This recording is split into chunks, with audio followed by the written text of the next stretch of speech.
C'est au cours d'une des nombreuses venues au lycée Vaucanson du scientifique Pierre Ancrenaz que l'année dernière, dans le cadre de la MPS, il nous a parlé de ses propres problèmes de champignons dans sa maison, alors que nous travaillions sur l'utilisation de la lumière en physique.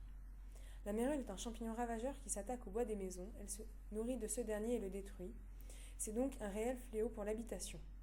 Comme sur l'image que l'on peut voir, que la maison paraît saine, alors qu'en vrai, derrière ce champignon, tout est détruit. Après avoir discuté avec notre professeur, M. Thibault, il nous a alors fait part d'une idée, essayer de détruire ce champignon avec des micro-ondes. Or, M. Ancrenage nous a ensuite dit qu'au-delà de 75 degrés Celsius, les spores meurent, et donc le champignon également. Marc Jekyll, scientifique du FCBA, nous a confirmé cette température. Après cela, nous avons fait notre première expérience. Nous avons cherché à calculer le temps qu'il fallait pour que la température du bois arrive à 75 degrés. Nous avons ensuite reçu des fructifications de M. Simon que Lucien a mis en culture dans sa cave pour éviter de contaminer sa maison.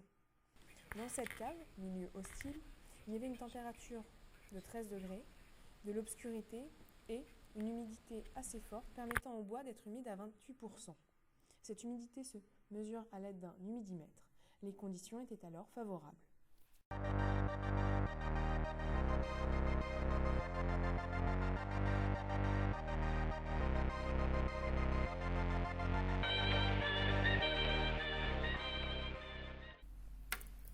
La mérule numéro 1, témoin, s'est bien développée. En effet, on observe le réseau mycélien en blanc qui commence à englober le bois. La deuxième mérule a été passée au micro-ondes. On voit qu'il n'y a pas de filament blanc. En revanche, de la moisissure s'est installée, du mucor. On observe la même chose sur la troisième mérule, elle aussi irradiée. Nous avons fait une deuxième série de mises en culture avec un témoin, qui se développe comme la mérule 1 sans difficulté. Le résultat de nos expériences sont donc plutôt encourageants.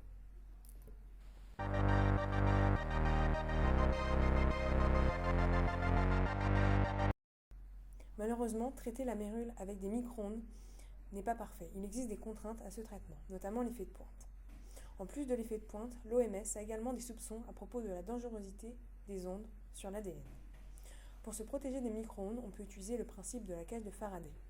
Nous avons donc reproduit ce principe dans une expérience suivante. Pour cette expérience, on utilise deux pains de même origine, donc à la même température.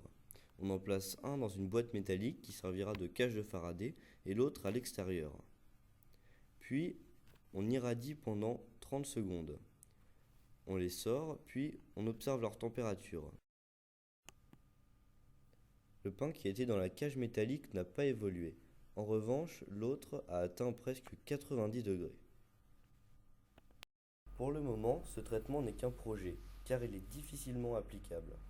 Ainsi, il faudrait pouvoir mettre une maison dans un micro-ondes et supprimer l'effet